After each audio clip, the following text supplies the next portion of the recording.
Hello friends, आपका हार्दिक स्वागत है सरल भाषा चैनल पर। अगर अभी तक आपने मेरा चैनल सब्सक्राइब नहीं किया है तो प्लीज़ सब्सक्राइब कर दीजिएगा फ्रेंड्स। आज हम लोग बात करने वाले हैं देव प्रबोधिनी एकादशी के बारे में। भारत के विभिन्न प्रांतों में, विभिन्न स्टेट्स में अलग अलग नाम से देव प्रबोधिनी एकादशी को बुलाया जाता है। कहीं कहीं पर इसको कहते हैं देव उठनी ग्यारस, मध्य प्रदेश और राजस्थान में, या कहीं कहीं पर इसको देव उठवानी ग्यारस भी कहा जाता है। जिस भी नाम से आप बुलाएं, ये ग्यारस बहुत ही इम्पॉर्टेंट होती है।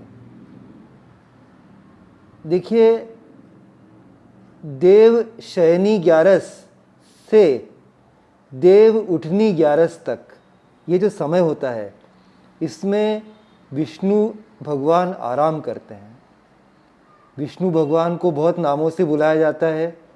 कोई कहता है श्री हरि, कोई कहता है लड्डू गोपाल, कोई कहता है शालिग्राम।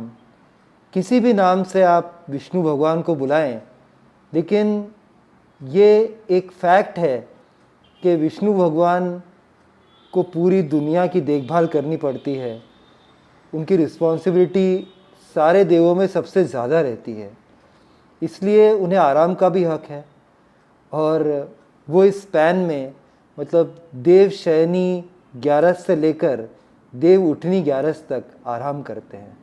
उनका जो रेजिडेंस है, उनका जो घर है, निवास स्थान गोलोक धाम में है, और वो है क्षीर सागर।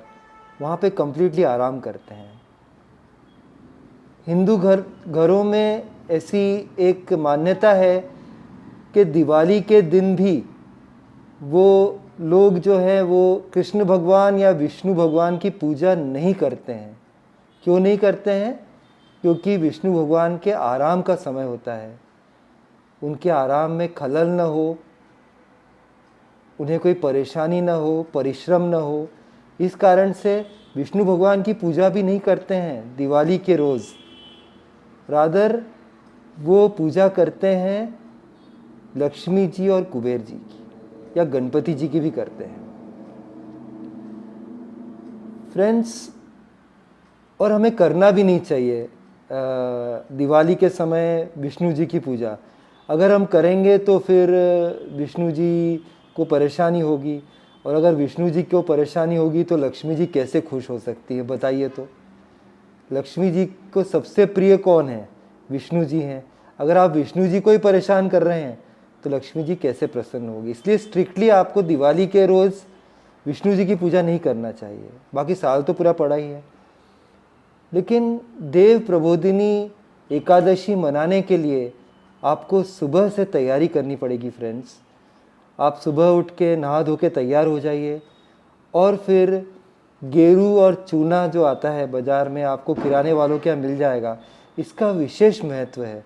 रंगोली जैसा मटेरियल आता है, गेरू और चूना होता है, उसे लेके आते हैं। उसे मिक्स करके आप जहाँ पे आप पूजा करने वाले हैं, वहाँ पर आप जितने भी मेंबर्स आपके घर पे हैं, उनके नाम से आप चरण बनाइए, उनके पाँव बनाइए, और कामधेनु के पाँव बनाइए। आप कछुआ बना सकते हैं, कछुआ को बहुत शुभ माना गया है। स्वास्तिक बना सकते हैं, और साथ में शंख भी बना सकते हैं। ये सब चीज़ें बनाइए। और जहाँ पे आपका मेन डोर है, जहाँ से आप अंदर आते हैं, वहाँ पर आप विष्णु भगवान के चरण बनाइए। देखिए, सिंबॉलिक है। हम विष्णु भगवान से आह्वान करेंगे कि विष्णु भगवान, आप हमारे जीवन में आइए और हमारे दुखों को हर लीजिए। क्योंकि अभी तो सो रहे हैं, अभी तो योग निद्रा में है, इसलिए उनके पाँव बनाइए। और पाँव की डायरेक्शन जो है घर की तरफ होना चाहिए। ऐसा नहीं कि उल्टे पाँव बना दें। वो पाँव बनाइए आप, और बाहर से दरवाजे से लेकर जहाँ आप पूजा करने वाले, जो आपका पूजा घर है, वहाँ तक आप चरण बनाइए भगवान के। ठीक है? अब इस दिन प्रसाद या क्या धराना चाहिए भगवान को, तो मैं आपको बताऊँ, मूली और बेर, आंवले का विशेष महत्व है। भाजी में आप ये जो गवार फली ले सकते हैं, और सिंगाड़े का बहुत महत्व है। और बहुत सारे घरों में तुलसी विवाह भी आयोजित किया जाता है। तुलसी और शालिग्राम का विवाह आयोजित किया जाता है इस दिन। तो शालिग्राम जो है विष्णु जी के ही एक रूप हैं, और कोई कोई लोग कार्तिक पूर्णिमा पे भी ये विवाह करते हैं। लेकिन इस दिन आप एक मंडप बना सकते हैं, जो शुगर केन है, आँख बोलते हैं, या गन्ना बाज़ार में मिल जाएगा, वो लेके आइए, आप एक मंडप बनाइए और सारी तैयारी करके रखिए। ये जो भी सामग्री है एक बड़े प्लेट में रख दीजिए, और उसके ऊपर दूसरा प्लेट रखिए और उसके ऊपर स्वास्तिक बना लीजिए। शाम को गोधूली बेला में आप देव को उठाएंगे, मतलब भगवान जो योग निद्रा में हैं उनसे रिक्वेस्ट करेंगे कि भगवान आप उठ जाइए, हमारे जीवन में जो भी परेशानियां हैं उनको हर लीजिए, सुख समृद्धि हमारे जीवन में लेके आइए। इसके लिए आपको भगवान से रिक्वेस्ट करना है। और जो भी आप भगवान को धराएंगे इस दिन, मैंने बताया मूली, आंवला, बेर और गवारफली और सिंगाड़े, इसके साथ साथ आप थोड़ा अक्षत यानी चावल और गेहूं भी धरा सकते हैं। इतनी क्वांटिटी में धराइए कि एक ज़रूरतमंद का पेट भर जाए, कम से कम एक वक्त का, इतना आप धराइए और उसको आपको दान कर देना है। देखिए, देव प्रबोधिनी 11 के दिन या देव प्रबोधिनी एकादशी के दिन आपको व्रत रखना है। बहुत सारे लोग निर्जला व्रत भी रखते हैं, तो अगर आप निर्जला व्रत रखेंगे तो सोने पे सुहागा है और भी अच्छा है। ऐसा स्कंद पुराण में कहा गया है कि अगर ये एक व्रत आप रख लेते हैं तो साल भर के जितनी एकादशी आती है वो आपको रखने की ज़रूरत नहीं है उस दिन व्रत। अगर समझो कि आप व्रत नहीं रख पाए हैं साल भर, तो एक बार अगर इस दिन देव उठनी 11 के दिन आप विधिवत व्रत रख लेते हैं तो आपके सारे पापों से आपको छुटकारा मिल जाएगा। आपको वो सारा फल मिलेगा जितना कि सारे 11 रखने के बाद आपको मिल सकता था। तो आप देख सकते हैं कितना शुभ दिन है। और भगवान से आप प्रार्थना करते हैं गोधूली बेला में, आप कहते हैं कि ये लाइंस आप ज़रूर बोलिएगा, बहुत से लोगों को पता नहीं होगा। इसका एक मंत्र है, एक तरीका है भगवान को उठाने का। 108 बार हमें बोलना चाहिए कि उठो देव सावला, भाजी बोर आंवला। उठो देव सावला। सावला यानी क्या है? कृष्ण भगवान का श्याम वर्ण है। तो विष्णु भगवान को हम बोल रहे हैं कि उठो, हम रिक्वेस्ट कर रहे हैं। वो तो गहरी नींद में, योग निद्रा में है, उनसे हम रिक्वेस्ट कर रहे हैं कि उठो देव सावला, भाजी बोर आंवला। भाजी यानी देखो गवार आपने धराई है, मूली भी है उसमें, और बोर यानी बेर आप धरा रहे हैं, और आंवला धरा रहे हैं। ये सब प्रसाद हमने धराया है भगवान, आप नींद से उठिए और हमारे सारे दुख हर लीजिए। ये बहुत ही शुभ दिन है। इस दिन के बाद सारे मांगलिक कार्यक्रम जैसे विवाह है, किसी का एंगेजमेंट है, रोका है, या मुंडन समारोह है, ये सारे जो कार्यक्रम हैं अब आयोजित हो सकते हैं।